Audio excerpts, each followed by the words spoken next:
Salut les terriens! L'histoire de la conquête spatiale est parsemée de feux d'artifice plus cataclysmiques les uns que les autres. Ce n'est pas si étonnant quand on sait qu'une fusée au décollage, c'est plus de 90% d'ergols hautement inflammables, séparés par de minces tôles d'aluminium et plusieurs milliers, voire millions de pièces assemblées, du plus grand réservoir au plus petit transistor, qui doivent chacun jouer leur partition en harmonie pour atteindre l'orbite.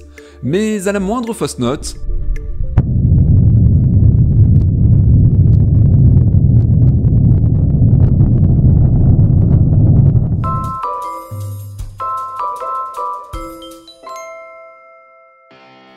il y a celles qui décollent un peu, mais pas longtemps.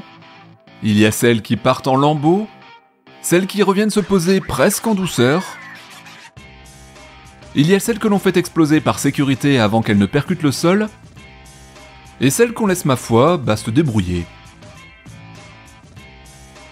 Et puis il y a même celles qui ne veulent pas bouger du tout. Les causes d'échec sont si nombreuses et variées que rares sont les lanceurs à n'avoir jamais connu le baptême de la boule de feu.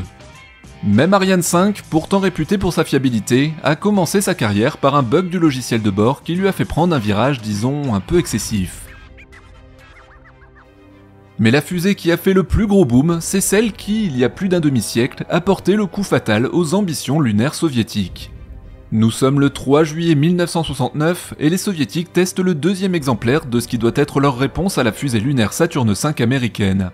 Elle ne mesure que quelques mètres de moins et devrait être elle aussi capable d'envoyer un humain sur notre satellite. Ils ne le savent pas encore, mais ils ont déjà perdu la course. Quelques jours plus tard seulement, Armstrong posera le pied sur notre satellite naturel dans la mer de la tranquillité.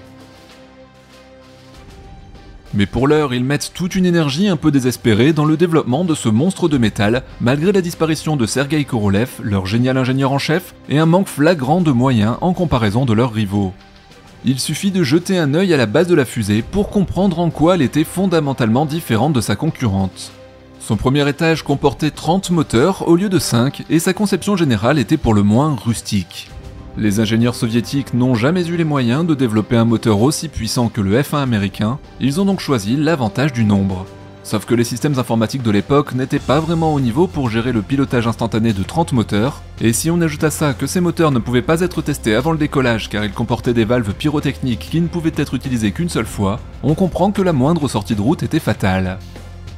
Alors que s'est-il passé pendant ce fameux deuxième essai de juillet 1969 ? Lorsque le compte à rebours arrive à 0, les 2700 tonnes de l'appareil s'élèvent lentement. Mais à 100 mètres d'altitude seulement, le moteur numéro 8 qui a ingéré un débris d'aluminium explose. L'ordinateur de bord coupe les moteurs en cascade, le fautif mais aussi le moteur symétrique pour garder l'équilibre de la fusée, puis également son voisin endommagé et le symétrique de ce dernier, et ainsi de suite. Il ne reste au final qu'un seul moteur allumé sur les 30, la fusée bascule alors en retombant vers son pas de tir, encore pleine de plus de 2000 tonnes de carburant. Le pas de tir est instantanément rasé et l'explosion est telle que des ergols enflammés continueront de pleuvoir pendant près d'une heure et demie. Vous venez tout simplement d'assister à la plus grosse explosion non nucléaire de l'histoire. Le pas de tir prendra 1 an et demi à reconstruire et les 2 essais suivants seront également des échecs, scellant l'abandon du programme lunaire habité soviétique. Une fois les Américains Neil Armstrong et Buzz Aldrin sur la Lune, la course était de toute façon perdue pour les soviétiques et les dépenses devenues inutiles.